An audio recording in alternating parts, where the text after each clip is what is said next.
बिहार की 4 विधानसभा सीटों पर 13 नवंबर को चुनाव होना है, लेकिन उसके पहले सियासी बयानबाजी की बात करें तो चरम सीमा पार कर चुकी। यूँ कहे कि कोई कह रहा है कि लाठी से पीटे जाएंगे, तो कोई हाथ काटने की भी बात कर रहा है। हमारे साथ सीधे सीधे बात करने के लिए जदयू के प्रदेश प्रवक्ता निहोरा प्रसाद यादव जी जुड़ रहे हैं। सीधे सीधे हम बात करेंगे। सर, जिस तरीके से उपचुनाव हो रहा है और उपचुनाव में जो है अब लाठी से पीटने की भी बात हो रही है, तो कोई का मंत्री कह रहा है कि हाथ भी काट दिया जाएगा।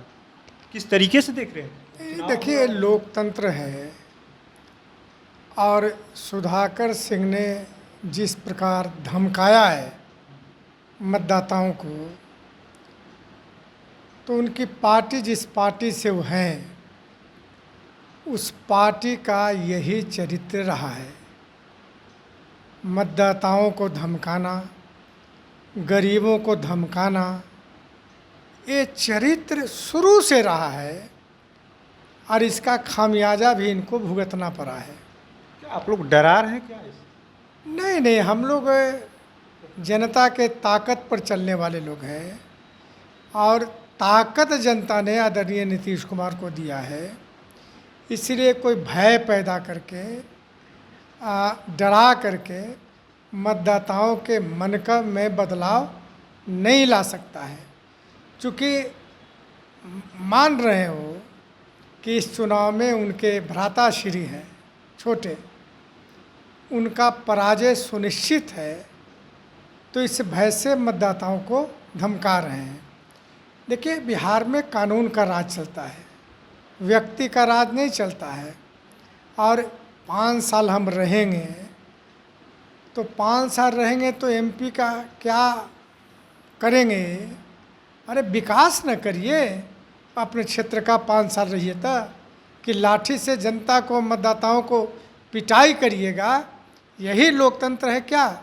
ये सारे लोग जो इनके नेता संविधान लेकर घूमते हैं, लोकतंत्र की दुहाई देते हैं, ये सारा बकवास है। ये लोग बिल्कुल गुंडा प्रवृत्ति के हैं। गुंडा प्रवृत्ति के हैं तो, लेकिन उन्होंने कहा कि पिछली बार जो है 3 जगह लाठी चला था, इस बार 300 जगह पीटे जाएंगे अगर कुछ आप लोग करिएगा तो। वही तो मैं कह रहा हूँ कि ये तो कोई गुंडा प्रवृत्ति का राजनीति करने वाला आदमी ही कह सकता है। जो जिस पिता के पुत्र हैं वो, तो कम से कम आज तक मैं नहीं सुना कि जगदानंद जी ने किसी को इस शब्द का उपयोग किया होगा। लेकिन अब जिस पिता के पुत्र हैं, इस तरह गुंडागर्दी, गुंडों की तरह बात करते हैं सांसद हो करके, तो ये सब तरीका ठीक नहीं है मतदाताओं को डराना।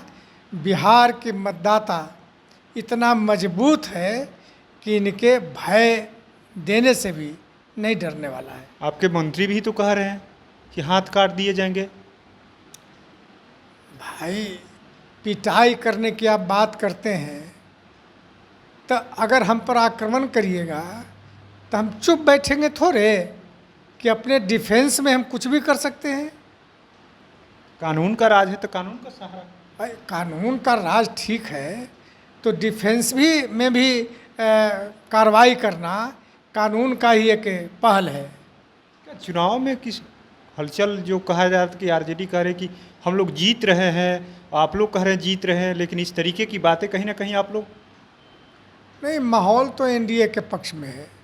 देखिए, एनडीए ने आदरणीय नीतीश कुमार जी के नेतृत्व में बिहार में काम इतने हुए हैं हर गांव में कि सारे मतदाता चाहते हैं कि एनडीए जीते चारों सीटों पर। अब मुझको लगता है कि जो मतदाताओं का मन है, जो माहौल है, उसके आधार पर एनडीए जीतेगा। और यही कारण है कि सुधाकर जी बिलबिला गए हैं। जब देख रहे हैं कि हमारे भाई का जीत नहीं होगा तो बिलबिलाकर धमकी दे रहे हैं। उपचुनाव से ही एक सवाल है कि जो प्रशांत किशोर पार्टी बनाए, अब वो सुप्रीम कोर्ट पहुंच गए हैं। आज सुनवाई भी है कि चुनाव की तारीखों में बदलाव किया जाए। अब प्रशांत किशोर जी बिहार की राजनीति करते हैं, अब बिहार में शिक्षा और विकास की बात करते हैं, लेकिन वकील कहाँ के लोगों को रखा है उन्होंने? बिहार में तो इनको कोई सक्षम बढ़िया वकील दिखाई नहीं पड़ा। तो पंजाब के जो वकील हैं ग्रुप, उसको रखा है उन्होंने। तो इनका तो चेहरा स्पष्ट हो गया कि बिहार से कोई लेना देना नहीं है, ऐसे ही बकवास बिहार की बात करते हैं। ये उपचुनाव की तारीख में बदलाव का क्या कुछ? मुझको नहीं लगता है कि बदलाव कोई कारण है कि चुनाव में बदलाव होगा, ऐसा मुझको नहीं लगता है। क्या माहौल बनाने के लिए इस तरीके की बात कर रहे हैं कि माहौल उनका है ही नहीं, यानी 9 में न 6 में है, न 9 में है न 6 में हुए हैं। काबिल डॉक्टर मीडिया में भले ही बने हुए हैं, लेकिन मतदाताओं के बीच में जीरो हैं।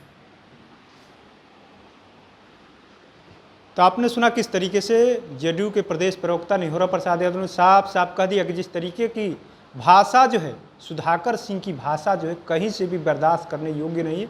अगर लाठी चलाने की बात जो कर रहे हैं तो डिफेंस में जो मंत्री जी ने बयान दिया है, कोई भी अपनी सुरक्षा में तो आत्मरक्षा करेगा ही। वही जिस तरीके से उन्होंने साफ साफ कह दिया कि 4 विधानसभा सीटों पर पूरी तरीके से जो माहौल है एनडीए के पक्ष में चला गया है, इसी वजह से ये लोग बौखलाए हुए हैं। वहीं प्रशांत किशोर को लेकर के भी उन्होंने जिस तरीके से उपचुनाव की तारीखों में बदलाव को लेकर के सुप्रीम कोर्ट पहुंचे, उसको लेकर के भी इन्होंने अपनी बातों को रखा है। तो ऐसे ही तमाम अपडेट से जुड़े रहने के लिए इनसाइडर लाइव देखते रहें।